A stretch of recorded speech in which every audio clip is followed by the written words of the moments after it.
Being a fan of Sonic is a bit like having an alcoholic brother. You love him and want him to do well, but every time it seems like he's on the up and up and has finally kicked his old ways, he ends up disappointing you. It's hard to say what'll happen in the future, but thankfully, Sonic Frontiers was a major step forward for the Sonic brand on all fronts. Gameplay, story, visuals, and music. I've been burned too many times to have full confidence in future Sonic titles, but it's nice to finally have a 3D Sonic game that I don't feel like an asshole playing.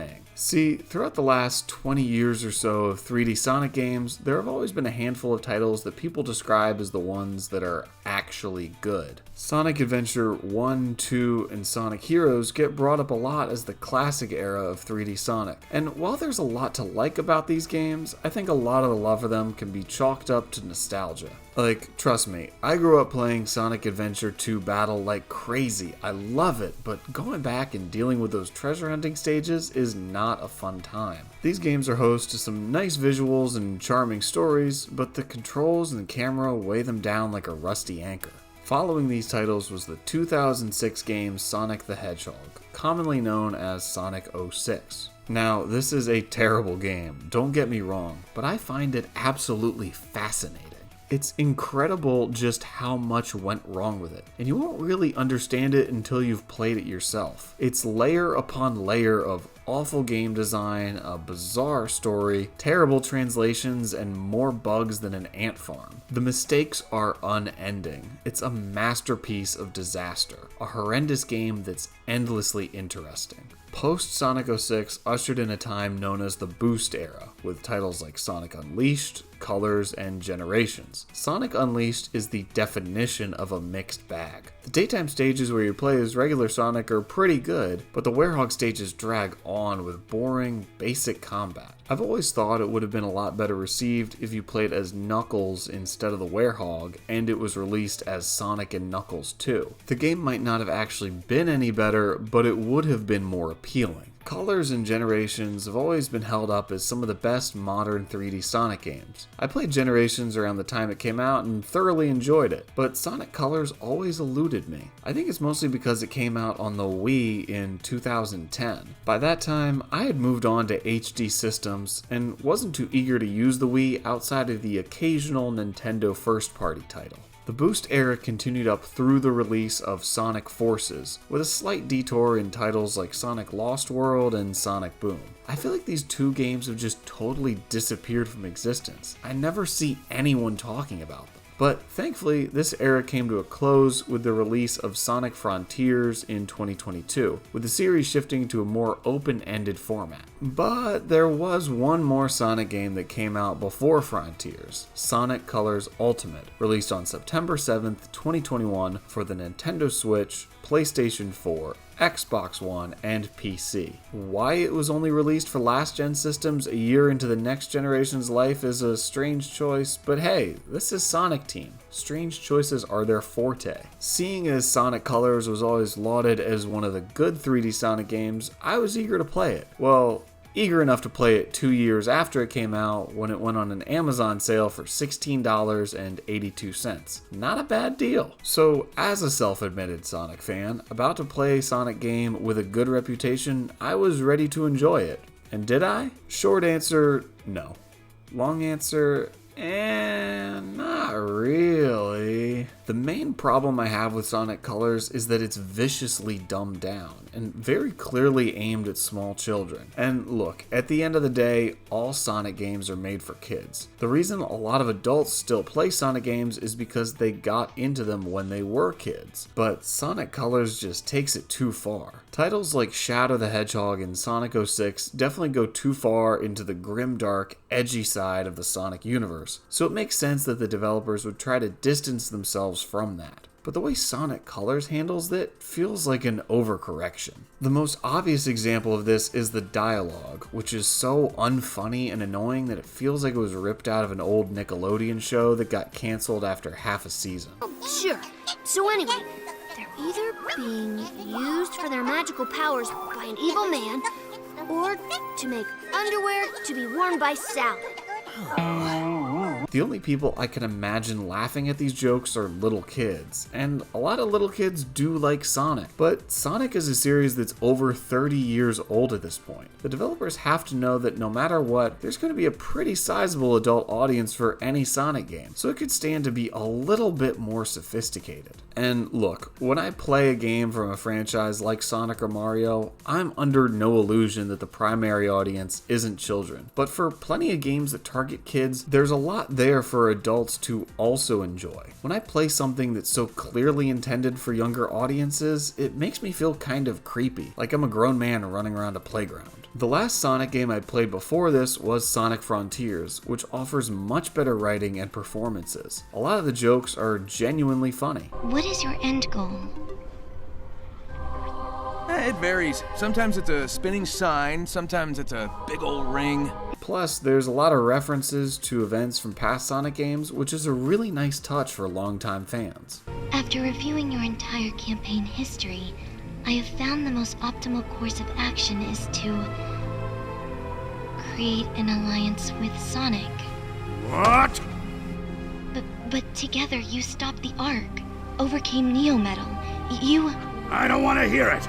Those alliances were purely out of desperation. It's probably the best writing in a Sonic game since Adventure 2, which I'd describe as delightfully cheesy. Sonic's voice in Frontiers is also noticeably deeper than past titles, even though it's the same actor as Colors, Roger Craig Smith. When I first heard it, I wasn't a fan, but it did grow on me a lot as the game unfolded. So going back to Colors, man, Sonic's voice is so grating. It's jarring coming off of Sonic Frontiers. It's so high-pitched and overly cartoony. I might not have even thought about it if I hadn't played Frontiers, but it just shows you how much greener the grass can be. The gameplay of Sonic Colors is also severely dumbed down. A lot of the stages are ridiculously short, with many under 2 minutes, even if you're not speeding through it very well. And Sonic stages should be on the shorter end. They should be fast and snappy and exhilarating, but a lot of these feel like they're over before they even get going. I can't tell you how many times I've reached the goal ring and thought, wait,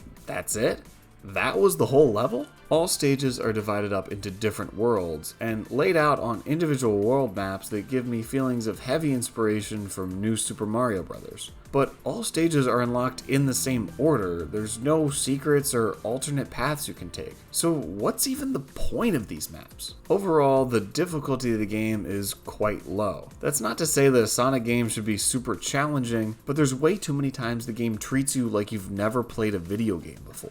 The most egregious example of this is the falling hazard icon that pops up whenever you're near a bottomless pit. You really think I can't figure out that I shouldn't fall down here without the entire bottom of the screen turning red? There's constantly button prompts coming up showing you exactly what to do before you even have a chance to try to figure it out for yourself, like when you have to slide under a wall or use the stomp attack. The bosses are also painfully easy and very repetitive, especially for a game this short. I have a feeling that the main reason Sonic Colors feels so focused on only appealing to younger children is because that it was originally a Wii exclusive. Don't get me wrong, the Wii had some great games, but when Sonic Colors is releasing alongside games like Wii Party, it's not unfair to say that the console had a younger slant. It's a shame because a game appealing to younger audiences doesn't need to preclude it from also appealing to older audiences. What might be the best Sonic game, Sonic Mania, is basically the definition of widespread appeal. Anyone of any age can enjoy that game and not feel excluded by its writing or design choices. And believe me, you can totally tell that this was a Wii game. I mean, just look at the cutscenes. They're clearly ripped from a non-HD system. And for what's titled as the ultimate version of Sonic Colors, you're telling me they couldn't have just redone the cutscenes? There's not that many, and a major company like Sega should really have the old files for 3D Sonic games stored safely. It's a weird place we're in with these HD re-releases. Pre-rendered cutscenes, which used to look way better than the gameplay, now look so much worse in comparison. The level design also suffers from a lot of the same symptoms as other Boost games. Now, I haven't done the math or anything, but I'd have to estimate that probably around 90% of the game is in 2D. And for a 3D Sonic game, that's supremely disappointing. Basically, every stage starts off with the camera behind Sonic and you blasting along in a 3D course, which is super fun. But then after about 20 seconds, the game goes,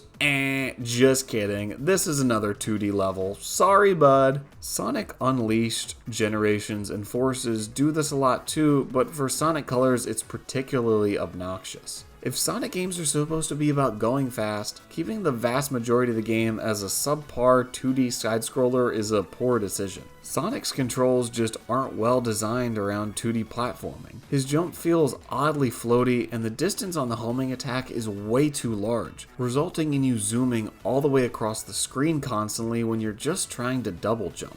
You might argue that the prioritization of 2D over 3D in Sonic Colors was a way to throw a bone to the fans of the original Genesis games, who hadn't had a properly 2D title in a long time. But people forget that there are actually quite a few 2D Sonic games released in the years leading up to Colors. There were the 3 titles of the Advance series, then Sonic Rush and Rush Adventure, and Sonic 4 Episode 1, which was released just 1 month before Sonic Colors. Plus, there was the DS version of Sonic Colors, which was a completely 2D game. 2D Sonic fans were eating good all these years. If anything, it was fans of the 3D games that needed something new. The focus on 2D probably has to do with the Wisps, which are essentially Sonic's answer to Mario's power-ups. The Wisps are the aspect I was most interested in before starting the game, and having enjoyed them in the Planet Wisp stage in Sonic Generations. But overall, they just come across as half-baked. The main problem is they're very rarely needed to progress in a level. Most of the time you can just ignore them without any impairments. And the few times you are required to use them, it's in the most boring, context-sensitive way possible. It's fine to have them dotted around the stages as a way to find new paths and pick up extras, but given how dominant the Wisps are in the presentation,